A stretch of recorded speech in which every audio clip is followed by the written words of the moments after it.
Hello everyone, welcome to my channel Poonam Tribhuvan's kitchen. आज share करने जा रही हूँ मैं मोमोज की रेसिपी। इसका टेस्ट और टेक्सचर बिल्कुल मार्केट जैसा है। इसके लिए आप इस वीडियो को पूरा देखिएगा और इसे ट्राई कीजिएगा। पसंद आए तो वीडियो को लाइक और चैनल को सब्सक्राइब कर लीजिएगा। तो चलिए जल्दी से इसे बना लेते हैं। यहाँ पे सबसे पहले मोमोज बनाने के लिए मैंने 2 कप मैदा लिया है। इसमें थोड़ा सा नमक डालेंगे।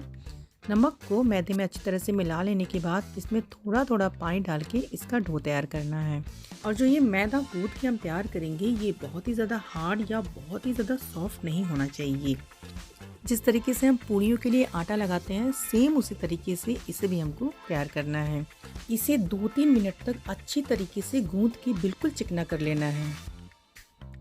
यहाँ पे मोमोज बनाने के लिए हमारा आटा जो है बिल्कुल रेडी हो चुका है। इसे ढक देंगे 10 से 15 मिनट के लिए। मोमोज की स्टफिंग बनाने के लिए मैंने यहाँ पे पत्ता गोभी और ये गाजर लिया है। इसे सबसे पहले हमने घिस लेना है। फ्रेंड्स, इसकी स्टफिंग को हम कच्ची ही रखने वाले हैं, इसीलिए इसमें जो भी सब्जी पड़ेंगी वो बहुत ही बारीक होनी चाहिए।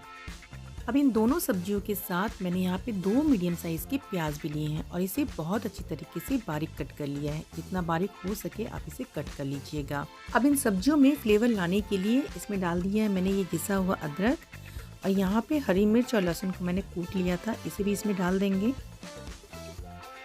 इसमें डालेंगे नमक। इसके बाद इसमें डाल देंगे काली मिर्च का पाउडर। अब इसमें मिला देंगे थोड़ी सी चीनी।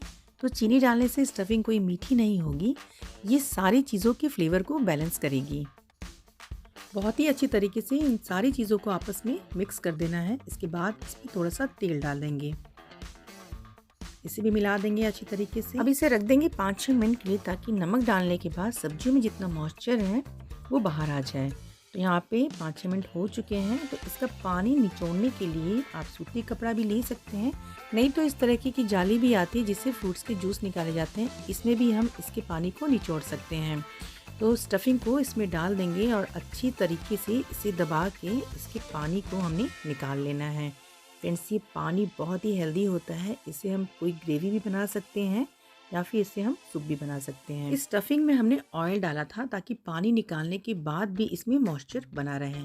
इतनी देर में ये आटा भी सेट हो चुका है। इसे हल्का सा इस तरह से मसल लेंगे और जितना हमको मोमोज बनाना है उतना आटा निकाल लेंगे। इसके बाद इसे इस तरह से रोल करके इसकी छोटी छोटी लोई कट करेंगे। पूरी से भी छोटी लोई कट करनी है। अब इन छोटी छोटी लोइयों को हथेलियों के बीच में रख के चिकना ज़रूर करना है। अब मोमोज की शीट बनाने के लिए इन लोइयों को बेल लेते हैं। तो मैंने एक लोई ली है, इसमें थोड़ा सा मैदा लगाया है। इसे छोटी सी पूरी जितना बेल लेना है। इसके बाद इस पूरी को हमें बढ़ाना है इसके साइड्स को पतला करते हुए। इस तरीके से जो मोमोज की पूड़ियाँ बनेगी वो सेंटर से थोड़ी सी मोटी रहेगी, थिक रहेगी और साइड से ये पतली रहेगी। इस तरीके से आप देख सकते हैं कि इसकी साइड्स कितनी पतली हैं और सेंटर से ये हल्का सा मोटा है। तो इसी तरीके के शीट्स तैयार करने मोमोज के लिए। यहाँ पे मैं आपको एक और दिखा देती हूँ। पहले पूड़ियों की तरह इसे नॉर्मल बेल लेना है छोटा सा और साइड्स में इसकी बेलन चलाना है इस तरीके से ताकि साइड्स बिल्कुल पतले हो जाएं। साइड्स अगर पतले रहेंगे तो मोमोज को शेप देने में आसानी होगी और मोमोज को जहाँ पे हम सील करेंगे वहाँ पे बहुत ज़्यादा मैदा भी इकट्ठा नहीं होगा। तो फ्रेंड्स, यहाँ पे इस तरह की शीट्स बना के हमने रेडी करनी है। अब इन पूड़ियों में स्टफिंग करेंगे। मोमोज को कई तरीक़ों से बनाया जाता है, तो यहाँ पे 4 तरीक़ों के शेप्स मैं आपके साथ शेयर कर रही हूँ। तो ये पहला वाला शेप है। स्टफिंग को मैंने पूड़ी के बीच में रखा है। ये पहला वाला शेप है, बहुत ही सिंपल है और बहुत ही पॉपुलर है। इस शेप को बिल्कुल मोदक की तरह बनाया जाता है। यहाँ पे एक एक प्लेट्स को लेते जाएंगे और एक के ऊपर एक चिपकाते जाएंगे। फ्रेंड्स, मोमोज के लिए आटा अच्छी तरह से गुथा हो, स्टफिंग सही बनी हो तो शेप देने में कोई प्रॉब्लम नहीं आती है। तो ये सारे प्लेट्स को एक जगह करके आपस में इस तरह से चिपका देना है। तो ये पहला वाला शेप जो है रेडी हो चुका है। अब यहाँ पे इसे दूसरे तरीके से बना लेते हैं। स्टफिंग को बीच में रख के इस तरह से पूरी को पलट के एक दूसरे के साथ इस तरह से चिपका लेंगे। सील कर लेंगे इसे अच्छी तरीके से और सील के पार्ट को ऊपर रखेंगे। दोनों साइड्स को इस तरीके से एक दूसरे के साथ चिपका देंगे अंगूठे की हेल्प से। ये बहुत ही सिंपल है और बहुत ही प्यारा लगता है ये शेप। अब हम तीसरे तरीके से मोमोज को बना लेते हैं। यहाँ पर आधी पूड़ी में हमने प्लेट्स देना है और आधी पूड़ी को बिना प्लेट्स के रखना है। इस तरीके से, और इन दोनों पार्ट को आपस में इस तरीके से चिपका देना है ना। सिंपल, बहुत ही सुंदर लगता है ये शेप और बहुत ही आसान है। अब यहाँ पे हम चौथे तरीके से भी मोमोज़ को बना लेते हैं। इसमें भी सेम इस तरीके से आधी पूड़ी में हमने प्लेट्स देना है और आधी पूड़ी में प्लेट्स नहीं देना है, और इसे हमने लंबाई में चिपकाना है। पहले इस प्लेट्स दिए हुए पार्ट्स को हम चिपका लेंगे, इसके बाद इस तरीके से इसे लंबाई में चिपकाना है। बहुत ही सिंपल है और बहुत ही प्यारा शेप है ये। तो चारों तरीके के मैंने शेप आपके साथ शेयर किए हैं। आपको जो भी सिंपल लगे आप उस तरीके से मोमोज़ को बना लीजिएगा। अब इसे स्टीम करने के लिए मैंने कढ़ाई में पानी रख दिया है और इस चलनी में मैं रख के मोमोज़ को स्टीम करूँगी। इसलिए इसे पहले अच्छी तरह से ऑयल से ग्रीस कर लेना है ताकि मोमोज़ जो है चिपके ना। पानी में बॉयल आ चुका है।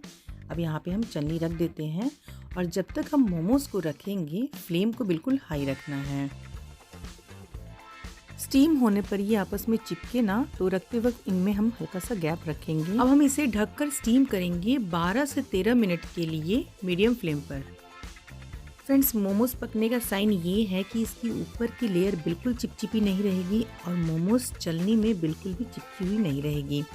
यहाँ पे 12-13 मिनट के बाद मैंने ढक्कन हटा लिया है और मोमोज़ जो है बिल्कुल रेडी है और ये अपनी जगह पे बिल्कुल भी चिपका हुआ नहीं है। तो ये साइन है कि ये मोमोज़ अच्छी तरीके से पका हुआ है और बहुत ही प्यारे प्यारे शेप्स के ये मोमोज़ जो है बने हैं। तो फ्रेंड्स, मोमोज़ टेस्टी होने के साथ साथ दिखने में भी काफ़ी सुंदर होने चाहिए। अब जो बचे हुए मोमोज़ हैं उसे भी हम स्टीम करके रेडी कर लेते हैं, और 12 से 13 मिनट के बाद ये मोमोज़ भी बनके रेडी हो चुका है। बिल्कुल परफेक्ट बना है, बिल्कुल ट्रांसपेरेंट है, अंदर की स्टफिंग बाहर तक दिख रही है। मोमोज़ की शीट्स पतली बेली गई हो, स्टफिंग सही बनी हो, तो बिल्कुल मार्केट जैसा मोमोज़ हम घर पे ही इंजॉय कर पाएंगे।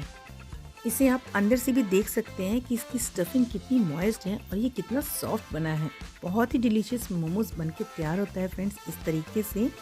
आप इसे ज़रूर ट्राई कीजिएगा, और रेसिपी अगर पसंद आए तो मेरी वीडियो को लाइक कीजिएगा और चैनल को सब्सक्राइब कर लीजिएगा। मिलती हूँ नेक्स्ट वीडियो में एक नई रेसिपी के साथ। Till then, bye to everybody.